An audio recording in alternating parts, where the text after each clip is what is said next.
Hello, good day from wherever you are watching us. You're welcome to our session today. So say hello, say hi, let us know where you are streaming from. Let us know where you are watching from.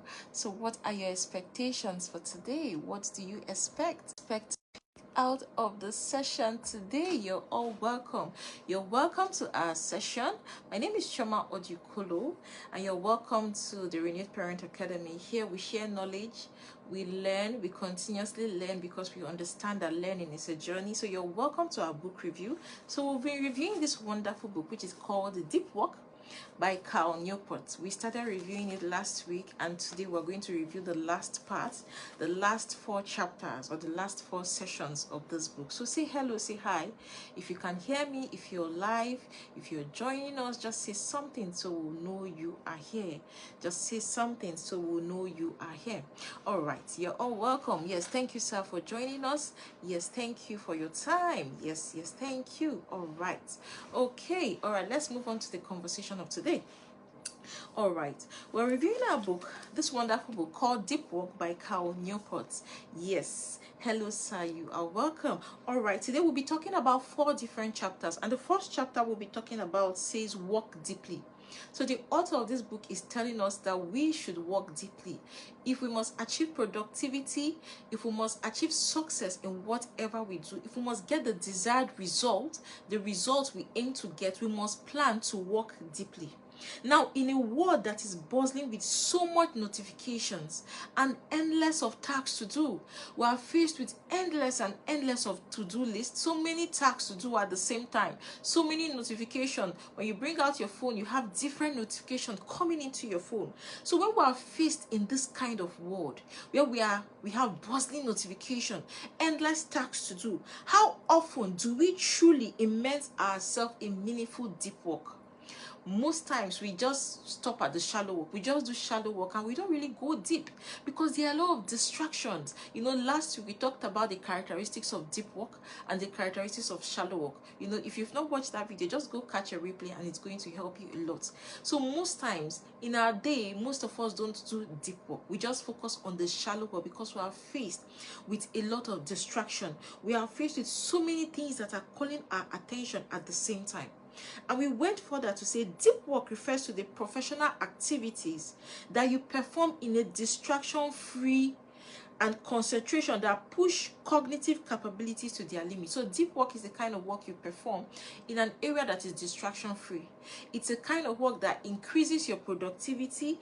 It's a kind of work that pushes cognitive capabilities to their limits. Now, this effort creates new value. So when you immerse yourself in deep work, you create new value. When you immerse yourself in deep work, you improve on your skills. And when you immerse yourself in deep work, the product you get is usually hard to replicate because it's not just shallow work, but you're putting in your best. You're giving in your best. So the author encourages, or he advises us on how we can build deep work in whatever we do or whatever we set our minds to do.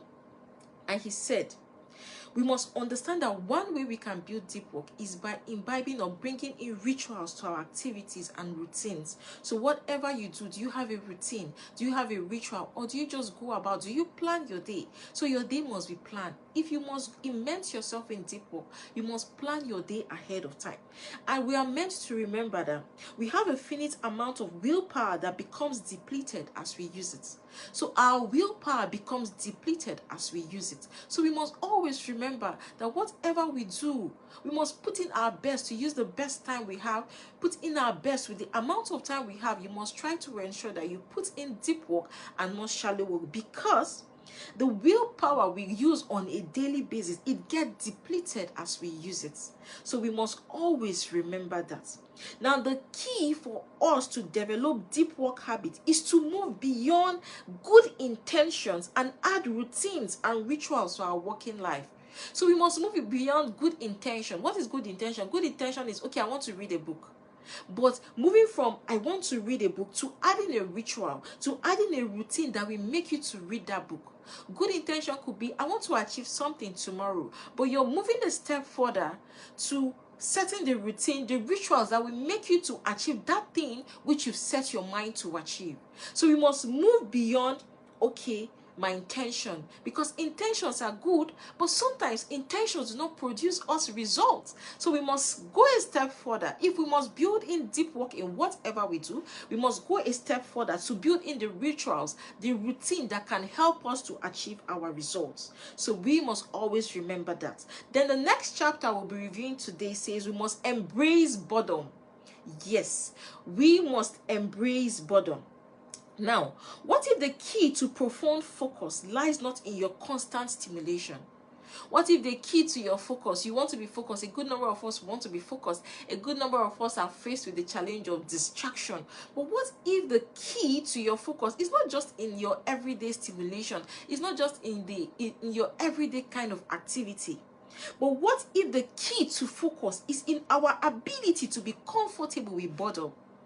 Are we comfortable with boredom? A good number of us are not comfortable with boredom. That is why you hear someone say, oh, I'm bored. I'm bored. But there are beautiful things we could do with boredom. There is a blessing in boredom. There is a gift. In fact, boredom is a gift. Because while you say you're bored, there are so many things you could do. While you say you're bored, you could think, you could visualize, you could just journal. You could do so many things even while you're bored. So it's very important for us to embrace boredom. We should not run away from boredom. We should not shy away from boredom. A good number of us, we run away from ourselves. A good number of us, we don't want to get to that position where we are bored. So that's why most times we are always working, we are doing one thing or the other. Even when we have the means, the opportunity to rest, we don't want to rest. Even when probably you're free, probably your children have all gone to school or to bed, and you have 10 minutes to rest, most of us don't want to rest. Because most of us think that boredom is something that is not bad. It's bad. I shouldn't be bored. I should be doing something.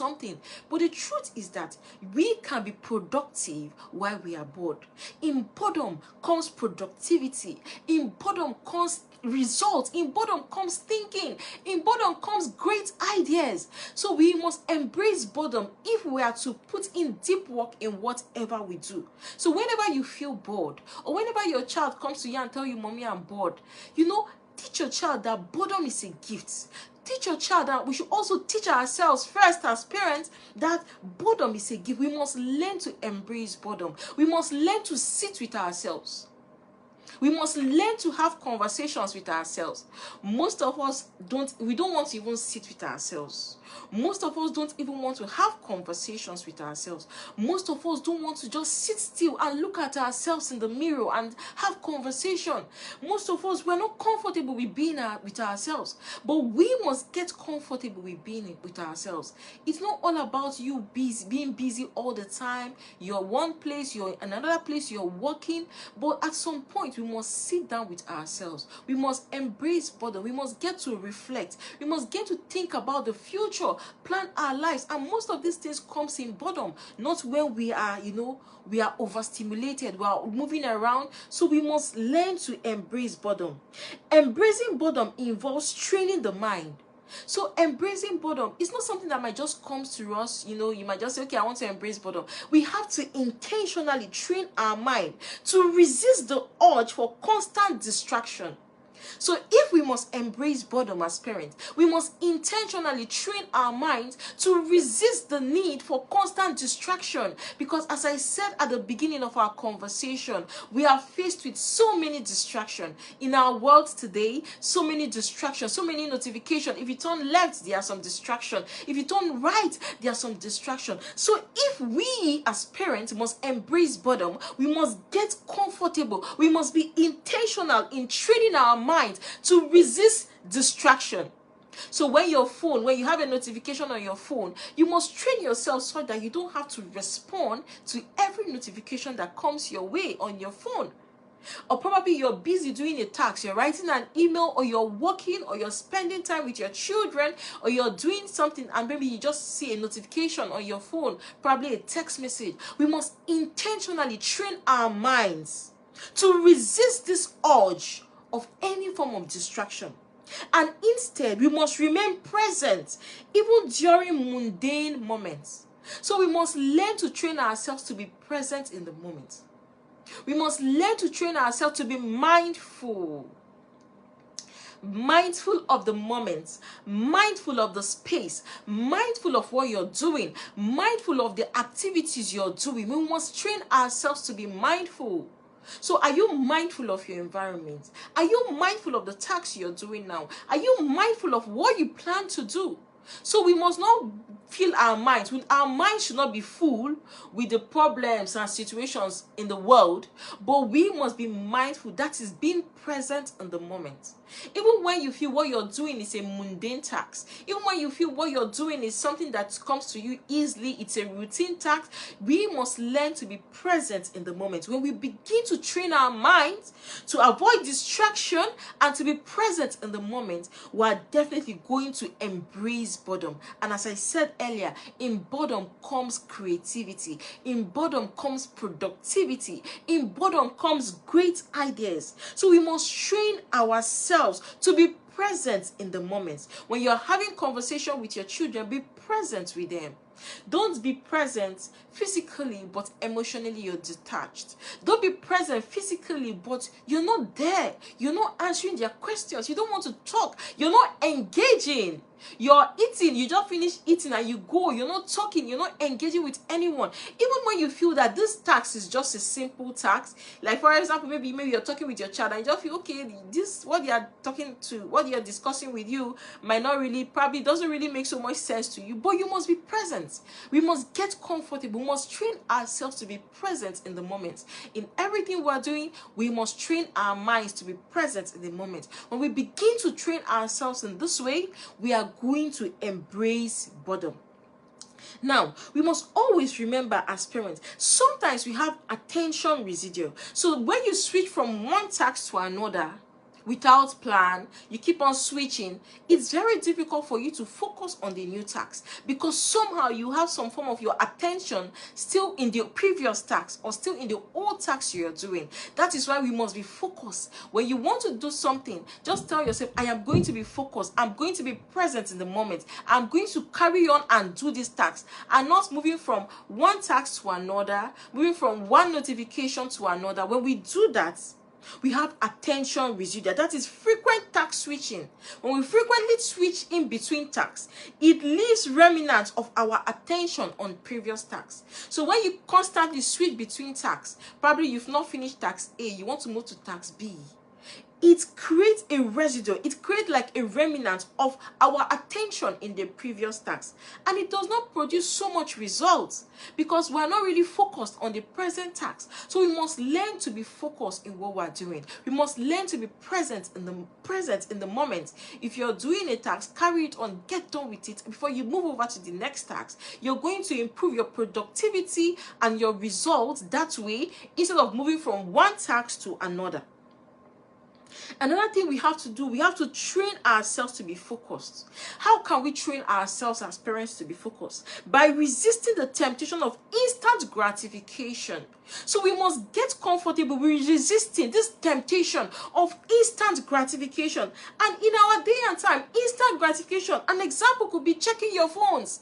Constantly checking your phones. Sometimes a good number of us, we give into this.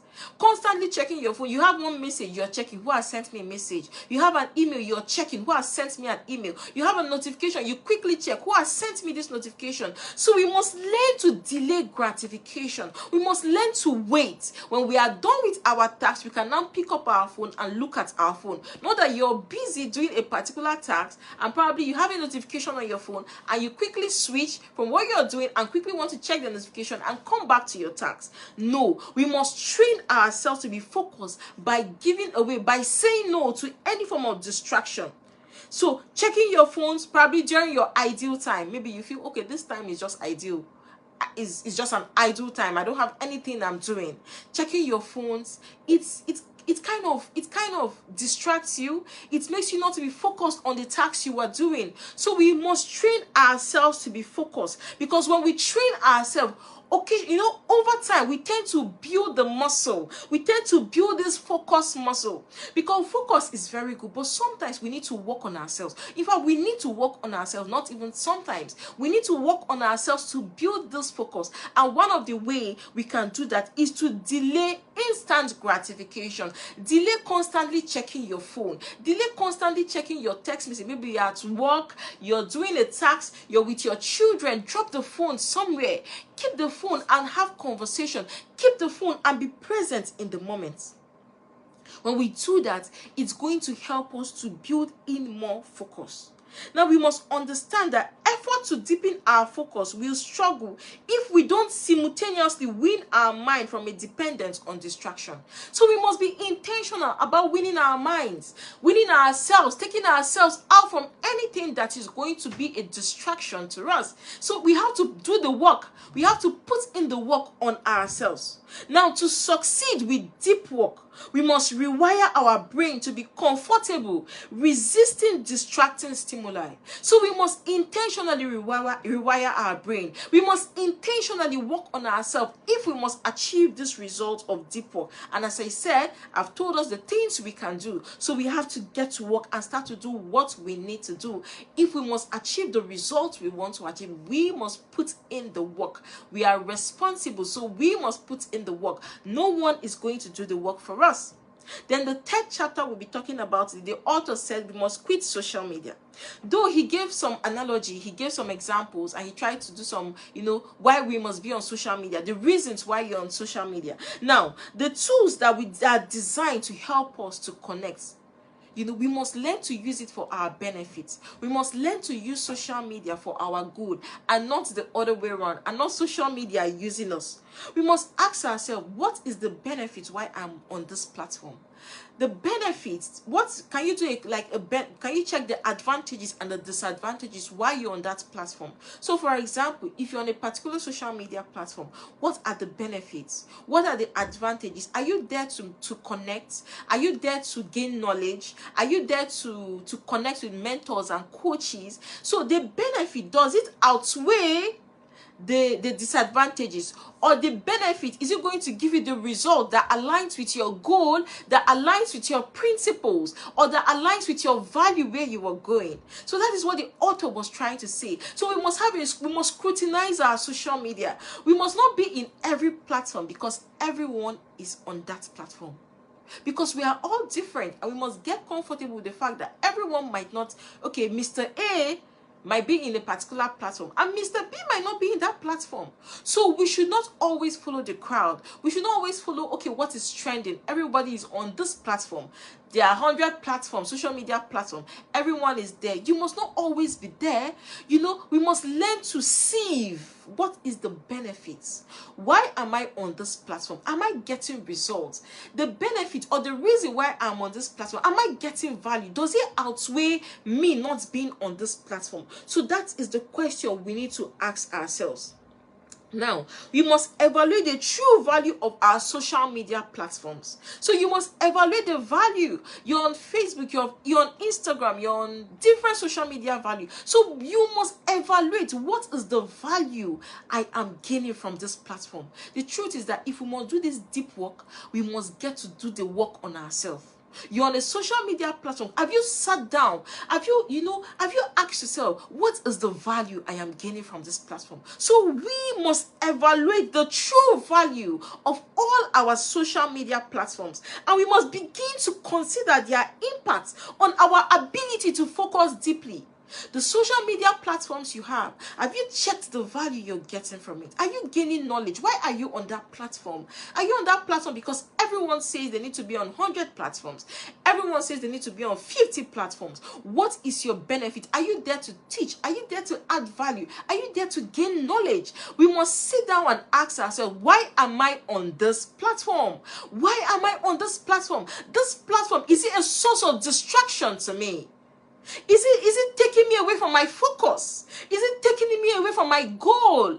Most of us will say, oh, I need time. I don't have time for this. I don't have time for this. But the truth is that when we sit down and begin to ask ourselves this question, we'll begin to take out the things that are not of priority to us in the season where we find ourselves. They might be important, but in the season where you are, is it of priority to you? The social media platforms you belong to, are they a source of distraction to you? Are they a source of benefit to you? Are you gaining knowledge? Or are they there so that any notification you see from that platform you want to turn, any notification you see you want to go back and check? Is it distracting you? Is it taking you away from your focus? We have to sit down and ask ourselves this. We have to have this conversation because, change only comes from a point of self-awareness. When we are aware of the things that distract us, when we are aware of the things that take away our focus, we can now know how to work on it. So ask yourself, the social media platforms I'm in, are they adding value to me? Am I adding value in that platform? Am I gaining knowledge? Why am I on this platform? Then ask yourself, these platforms, are they a source of distraction to me? Are they leading me to my goal? Are they leading me to my purpose in life? Do they align with my principles? Why am I on this platform? That's the question we have to ask ourselves. Because as parents, we are models. Our children are watching. They are looking at us every day. They are soaking up everything. So what kind of conversation would you be having with your child as regards social media? Would you tell your child, okay, if everyone is in 20 social media platforms, you have to be there? The truth is that different people are on different platforms for different reasons. So you don't just find yourself there. Don't just be in a platform because that is what is trending. Don't just be in a platform because that is what is reigning. Don't just be in a platform because that is the in thing. That is what is happening now in this 21st century. No. You must ask yourself, this platform I belong to, do a value analysis. Does it provide value to me? Am I gaining value? Why am I here? Is it distracting me from my focus? That is the conversation we have to ask ourselves. It is important we sit down and do like a check on our life and take out the things that distract us. Most of us will say, I don't have time. I don't have time. I don't have time to read a book. I don't have time to do this. But have you sat down to audit your time? Have you sat down to ask yourself, what do I do with my 24 hours?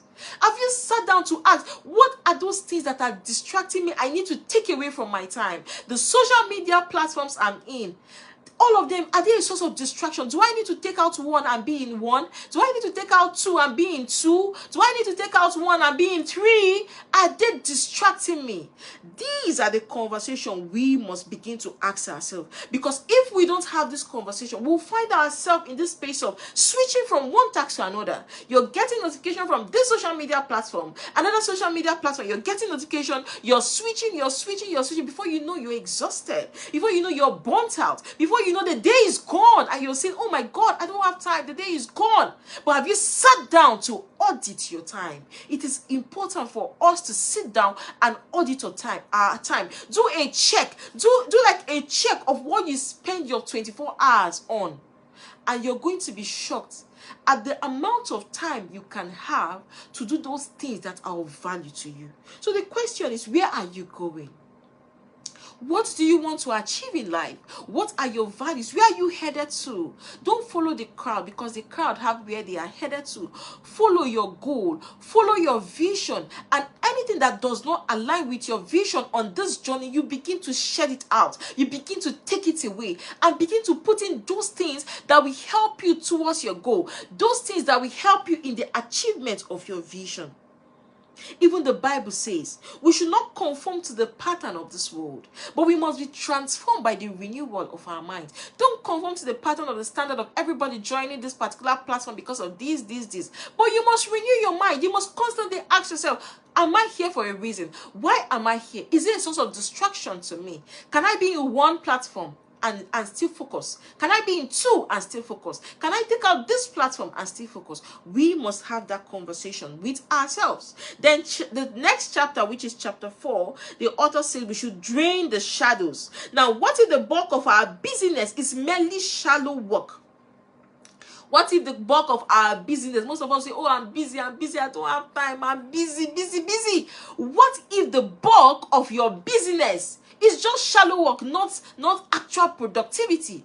Shallow work in that you're distracted. You're moving from one task to another. You're doing something, but you're not mindful. You're doing something, but you're not present. What if the bulk of this, I am busy, they're just mere shallow work that masquerades itself in form of productivity?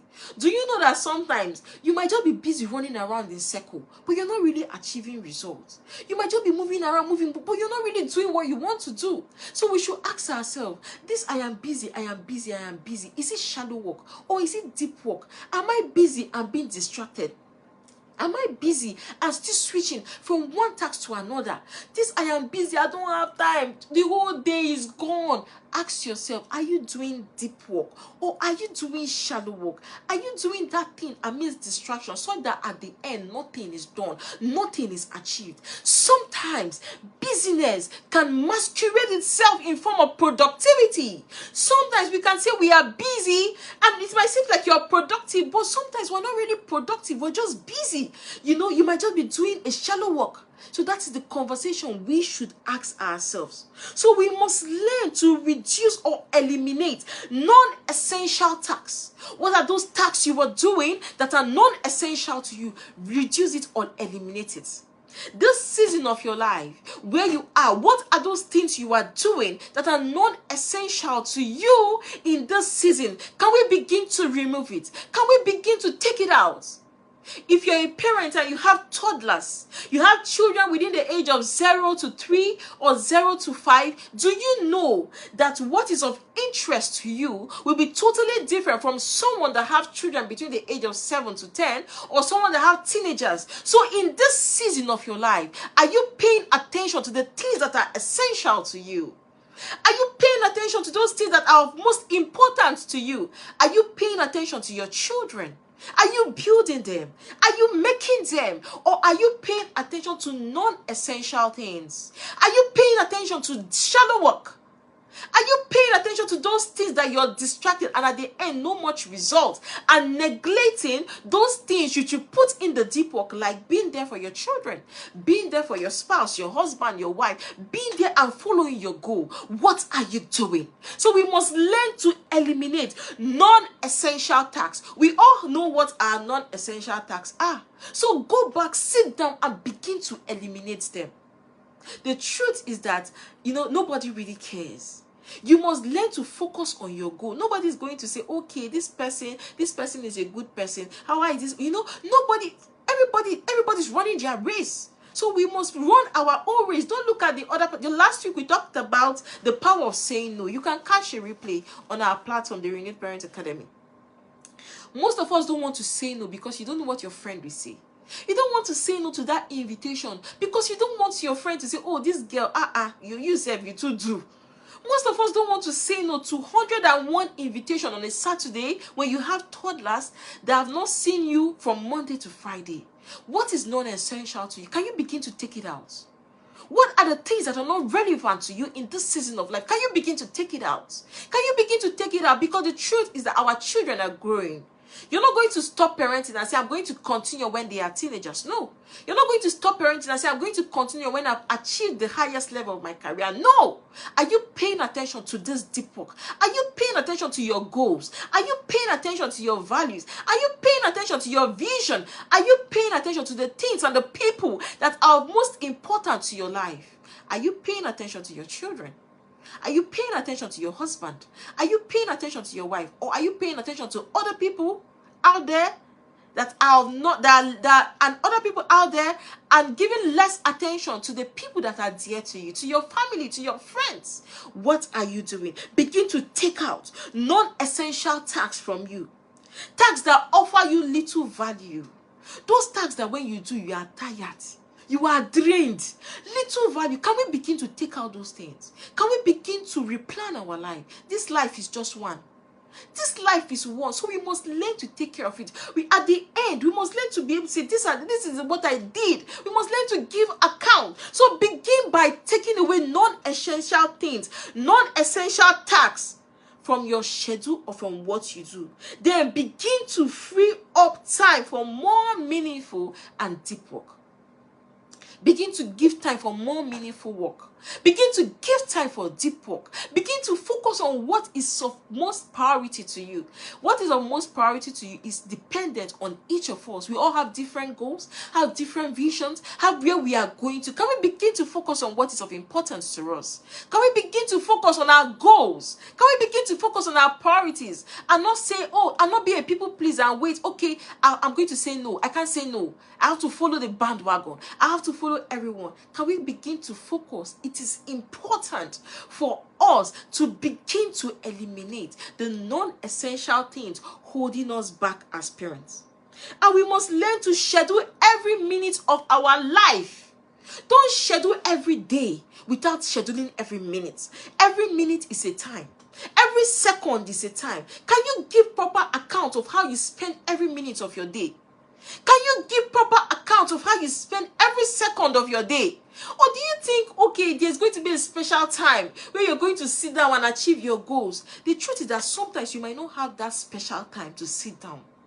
Sometimes you want to read a book, but you just find that you're busy with children.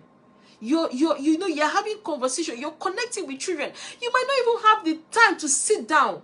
But do you know, in between tasks, you have few minutes. You have 1 minute here, 2 minutes here, 3 minutes here. Do you know when you sum them up, you can achieve at least something?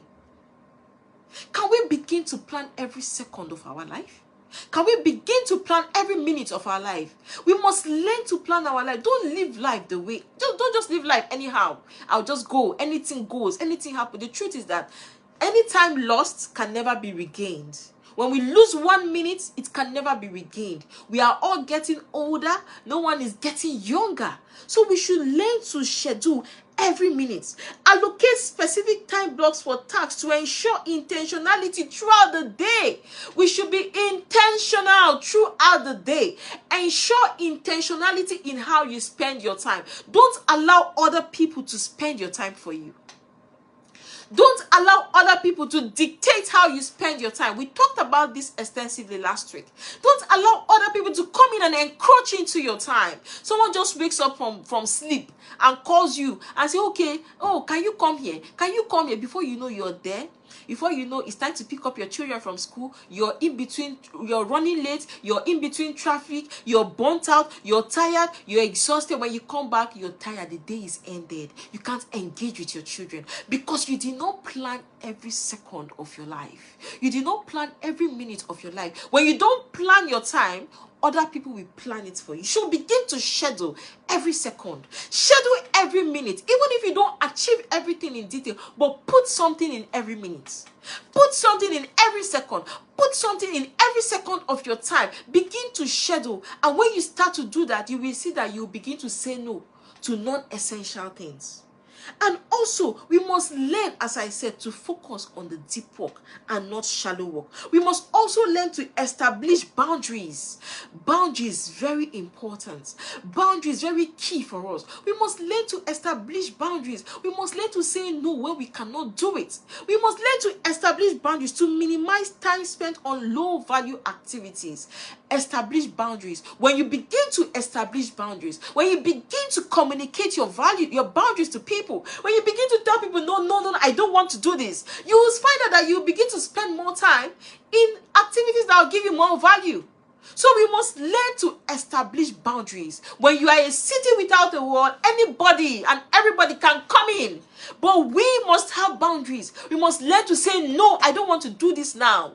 We must learn to say, no, this is not important in the season of my life. We must learn to establish boundaries and communicate our boundaries to people so that people will know how they can address us. People will know the kind of things they can bring to us. So it is important for us to treat shallow work with suspicion, because shallow work is the work that you just do, no much result. If there's distraction here and there, sometimes even shallow work does not even give you the value you're looking for. So we must learn to focus and plan to do the deep work. We should be aggressive in calling shallow work from our professional life. Take away any form of shallow work. In our parenting, we should take away shallow work. In our professional life, we should take away shallow work. In our careers, we should take away shallow work.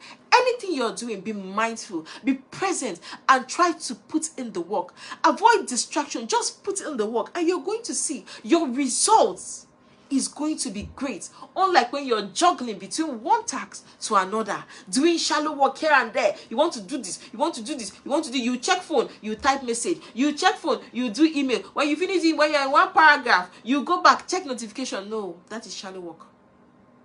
We must learn to focus and do the deep work. So in summary of this wonderful book, which is called Deep Work by Newport, Newport's principles in deep work is a challenge to us. It's a call to us to reclaim our attention. As parents, we have to be the models. We are saying, okay, a lot of children are distracted, a lot of teenagers are distracted. We as parents, have we addressed our own distraction? Most of us are distracted. Most of us, we are even having focus issues as parents. So we must learn to be the good models for our children. We must learn to reclaim our attention in this age, in this time of distraction. We must intentionally take back our life. We must intentionally take back our attention. We must intentionally reclaim our attention. Don't allow everything, social media, everyone and everybody to be in charge of your attention. We must intentionally go after this thing and take back our attention. Reclaim our power, even amidst the distraction. When we begin to work deeply as parents, when we begin to embrace boredom, which is a gift, when we begin to critically evaluate our social media, our platforms, why we are there, what we are doing, is it distracting us? When we begin to take away and minimize shallow work in our life, we can begin to cultivate a more focused, meaningful, and a productive life. So it is important. I embrace us. I want to invite us to this journey of embracing deep work. To this journey of embracing, putting in the deep work. This is the book. Putting in deep work in everything we do. Because it is just so, it's just clear that when you put in the deep work, you will get the result. You will get the value. You'll be focused. You will say no to everything and non-essential activities to you in your season of life. So I embrace you. I call upon us, to embrace deep work in whatever we are doing. In our parenting, embrace deep work. Don't be a shallow parent. Be a deep parent. If you want to connect with your child, connect and connect well. If you want to be there and be there well. Be a deep parent in everything you do. And when you start to do that, you will see that your results will begin to be different. So thank you very much for the class today. Thank you for your time. What did you learn? What did you take out? I can see. Okay, yes, I can see my husband. Thank you, sir. He said, okay. He said he would take out non-essential things in his life and begin to focus on what is essential for his purpose and goal. Thank you, sir. Thank you for being here. What is that one thing you're going to be doing differently? Even if you're catching a replay, drop it in the comment section. Let us know, what would you be doing different? So thank you for joining us. Remember to share this video with your loved ones, your family and friends. Let us all learn. Oh, I can see. Oh, said, well said. Thank you. Let us all learn. We are on this journey of good. Let us continue to improve ourselves. So thank you very much. I'll see you. Just take a water break and we're going to come back for our weekly review. Thank you for being here. I really do appreciate your time. Thank you and see you soon. Bye.